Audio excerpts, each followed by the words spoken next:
Um,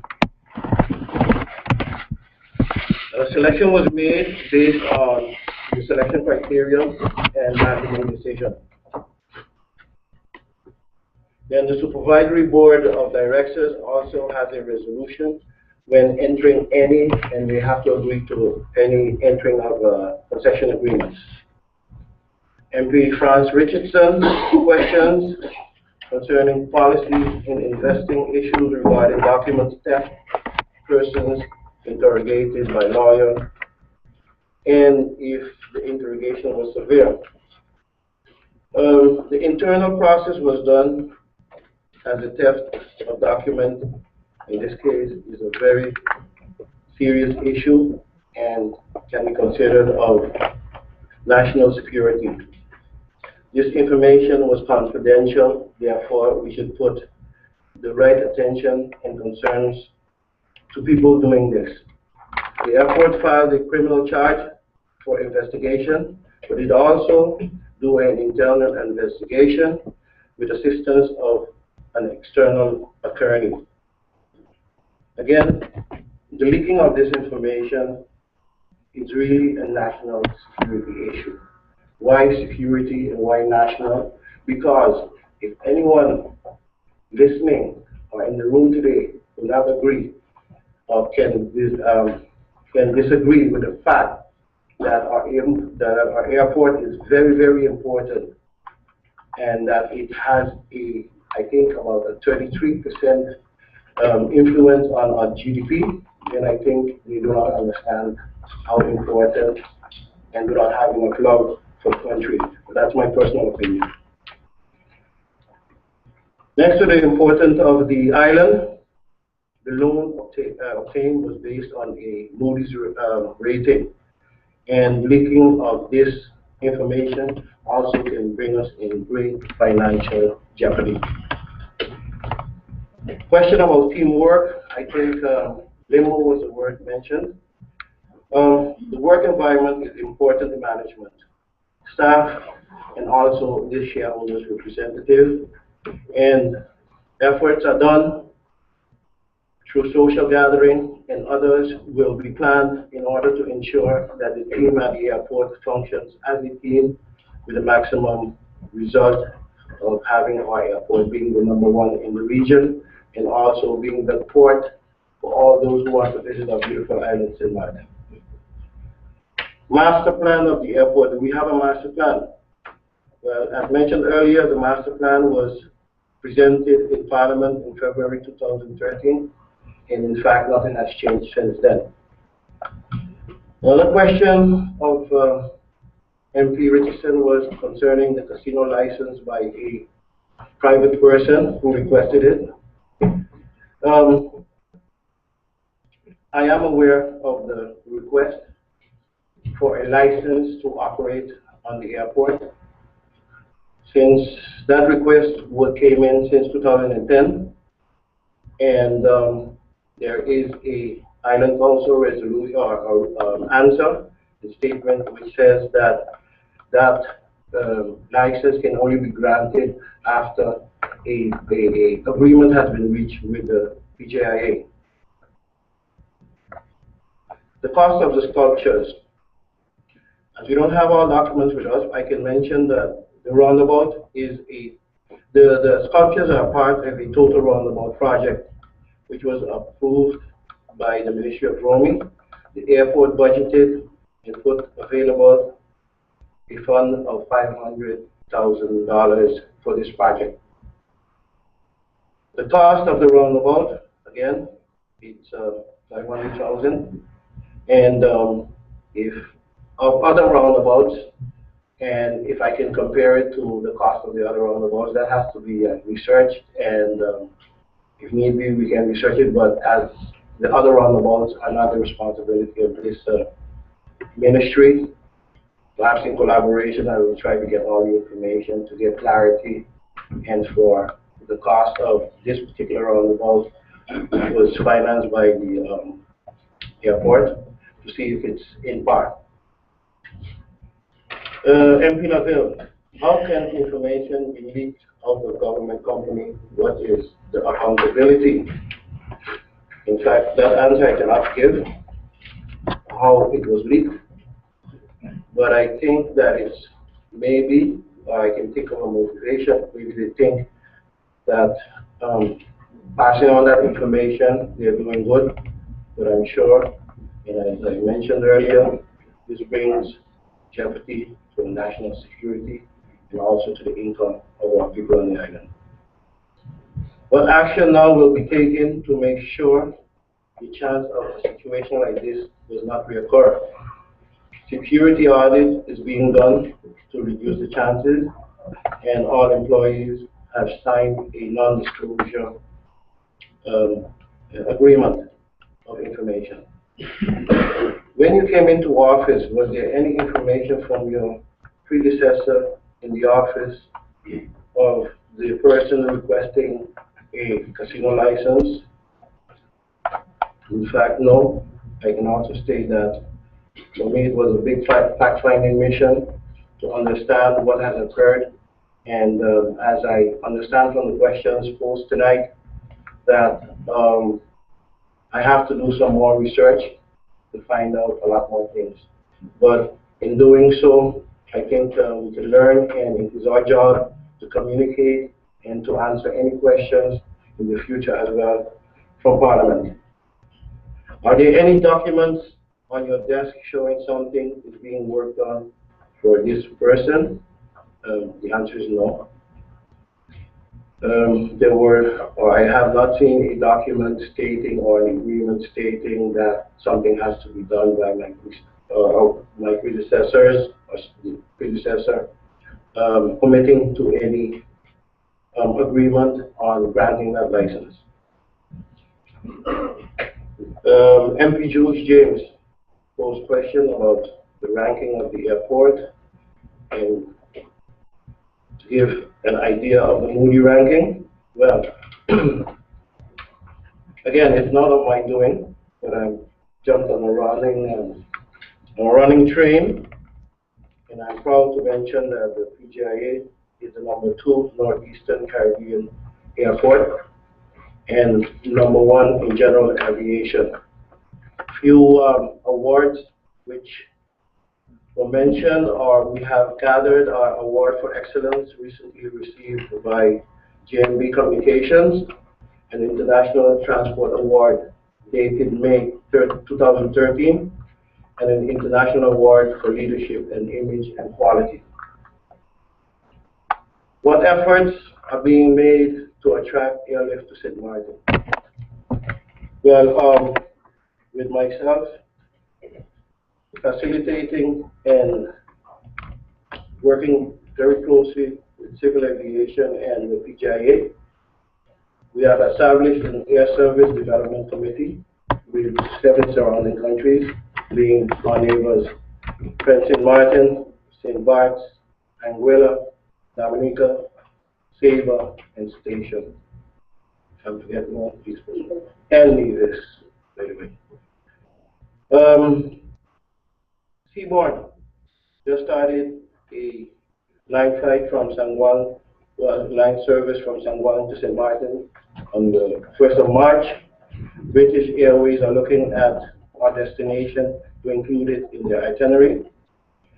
Winair is growing exponentially and have a very ambitious plan which is supported by this ministry and also by the airport, and as such is doing everything possible within the airport's authority to ensure that this is a very successful endeavor.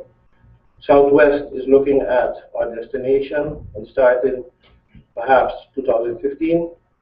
Thomas Cook will be on the island with coming from Canada starting next month in April.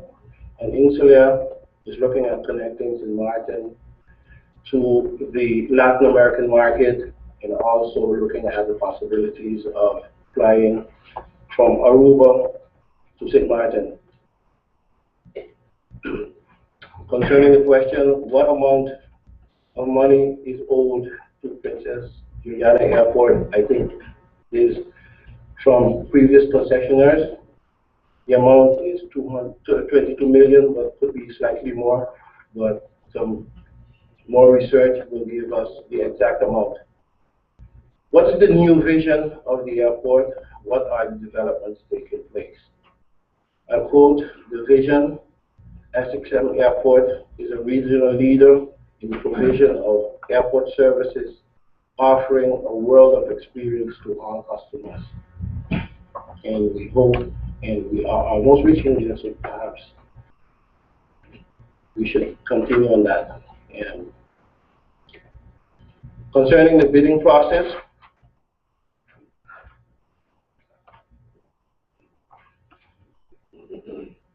I think I answered that previously. The bidding process is done with only interested parties, and they have to meet the criteria. This could be by open invitation or a request for a proposal.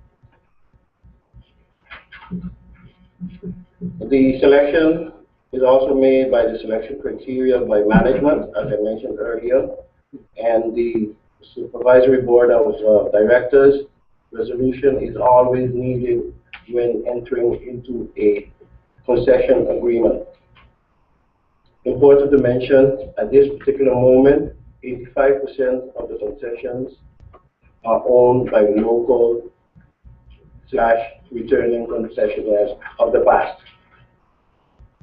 I hope in answering these questions, I brought a little bit more light to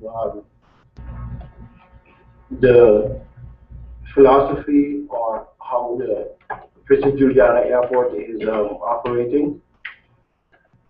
Again, as the shareholders representative, I think it is my duty, but it's also very challenging not to micromanage, but to manage and look at what's needed for this country from a macro point. Many of the questions today were very direct and very micro or direct questions, which does not make them invalid, but which shows the concern of the Parliament on the operation and also their responsibility to find out what is going on. So therefore, I did my best, and I hope I answered the questions correctly or satisfying. I think there's a second round as well. So if there's need, we will gladly, and that's why I brought the team here, as a commitment to give the population, the inhabitants, the St. Martiners information which is due, because yes, as a shareholders representative, I represent also the people of St. Martin. Thank you very much, Madam Chair. Thank you, Minister Ted Richardson. I understood that you would like to also give a presentation that will be then after. Are there any points of clarification at this point in time from the MPs? I will start with MP Mr. William Marlin. Thank you, Madam Chair. Madam Chair, I would like to thank the Minister for answering some of the questions. Madam Chair, it is unfortunate that the Minister has chosen, while he has brought a big delegation, not to answer some of the critical questions and provide critical information. If a meeting is adjourned, one would expect that when it's reconvened that we will get the information. I would rather the meeting be adjourned, whether it's for 1, 2, or 3 days, and the information is brought so that one can then judge some of the developments that have taken place. And what am I talking about?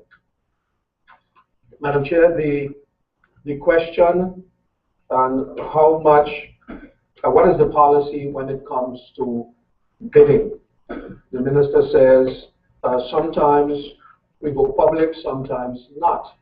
There's a policy, but he doesn't have the policy with him. We cannot move forward. We cannot judge if we. So we need the policy. We need to know. This is when there is a public bid and the public bid is done this way. And when it's 5,000 guilders, 1,000 guilders, when it's to repair a window, we do over public, one would understand that, but we're talking about major and serious projects. Also, on the issue of the briefcase, which I did not get to pose all of the questions or make all of the remarks, I'll come back to that in the second round, but the minister says there is a reimbursement policy and says if you're traveling to the airport and you incur any damage, the airport will reimburse. Madam Chair, would like to see the policy. If there is one, we want to get a copy of that policy so it's in writing, so we can judge some of the things that we have heard and some of the questions that we have made or will make, and we will then know whether we will continue with presenting motions or not. Madam Chair, also we asked the Department of Special Projects, how was that department staffed? All we got was, it was an internal procedure by management. That leaves everybody wide open. We asked specifically if advertisements were placed, if everybody within the 274 employees that the airport had, if they were allowed to apply, because you don't want to know whether it was a hand-picked group of people who were asked to apply. Again, we asked how it was done, and the answer is just simply an internal procedure. So we want the minister to explain how that was done. We also asked the Special Projects Department if it becomes a permanent department or if it's only there to carry out projects. We got a partial listing. The minister says it was already presented to Parliament. That is not what I've asked. We've asked to provide a list of the projects to be carried out. We asked which projects were already carried out and which ones are still pending.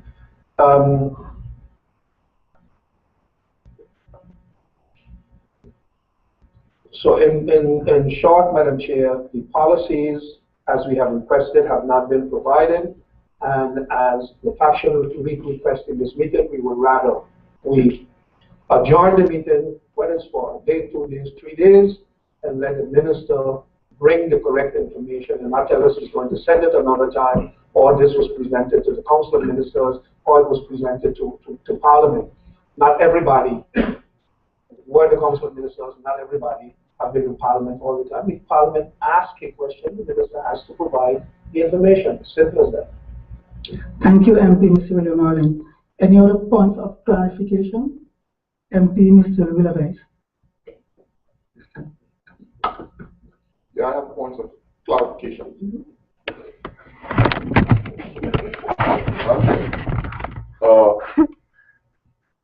Quite frankly, Mr. I don't have a thank you because my questions were answered. I'm disappointed in the answers given to me. And I want to second the suggestion by MP William Marlin.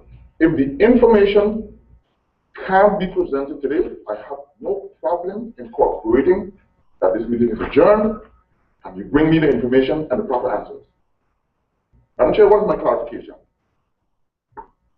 A simple question with regards to the outsourcing. Yeah, it was addressed. The question with regard to outsourcing of security, but the issue of are they screened specifically with regards to whoever wins the contract? How do we know that these people are sufficiently screened with regards to security? Secondly, Madam Chair, on the issue of the fire department, the minister didn't address one iota of the concern with respect to, okay, yes or no, the fire department will be handled or is intended to be handled or will not be handled by government fire department, and that they are certified and will be certified in aircraft firefighting. Specific question. Nowhere was it addressed. Clarification? Yes, I want a clarification. You don't have the information? Go get it and come back 2-3 days from now.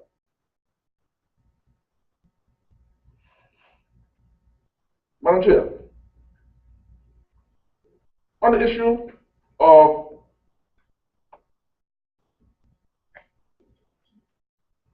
the concession, now, Madam Chair,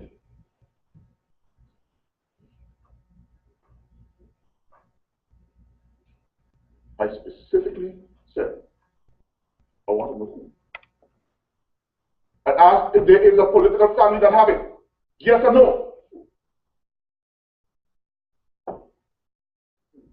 Give me the policy on it. I want to see it. If you can't tell it to me here, go and come back.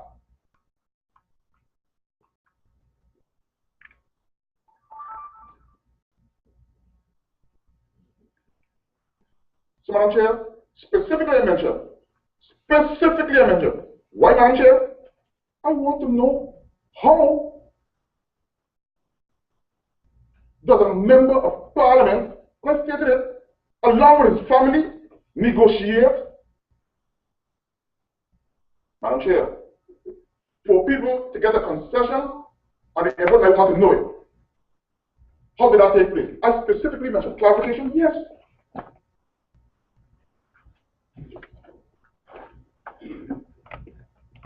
Madam Chair, last one.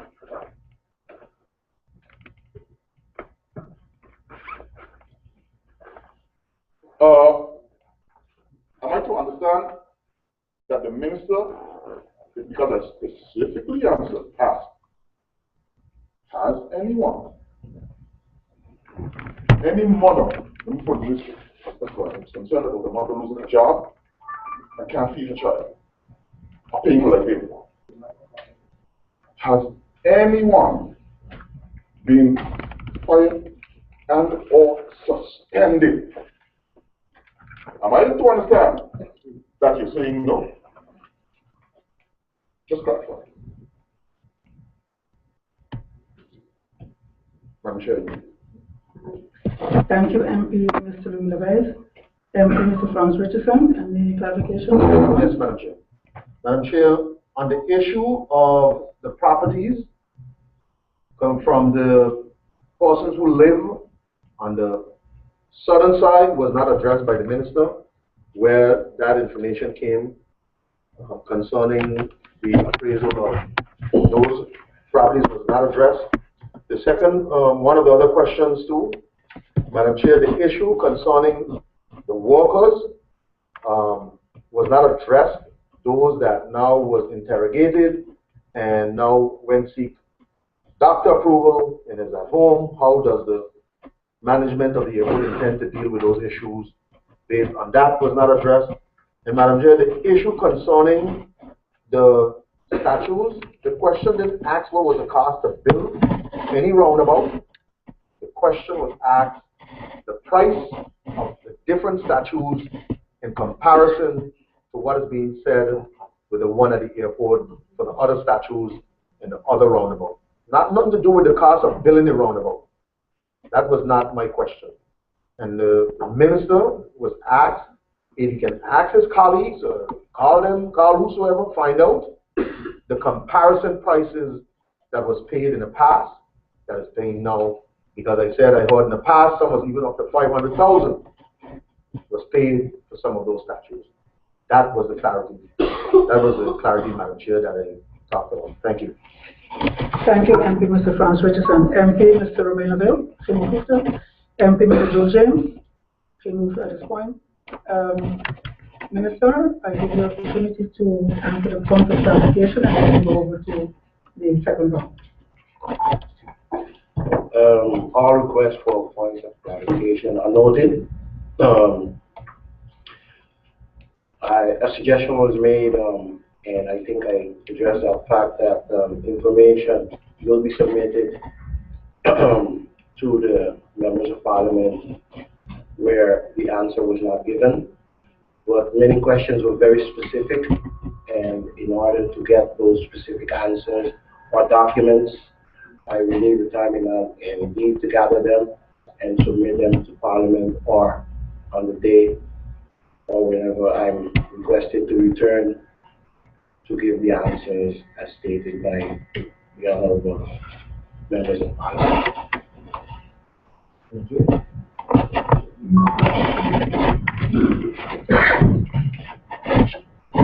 So the minister is saying at this point, at the point of clarification, the documents requested, that the minister will submit those at a later date. Correct. Well, that was the request I understood because a very specific question request. I have no reason to rest on specific documents which were asked, if I understood correctly, and also questions, for instance, on land or price comparison. I think that it is a very honest answer that I'm giving in saying that within an hour or 2 hours or 3 hours, as the day has already passed as well for working hours, that I cannot gather those information and give them today. And I honestly also expressed the fact that it was very challenging to understand where certain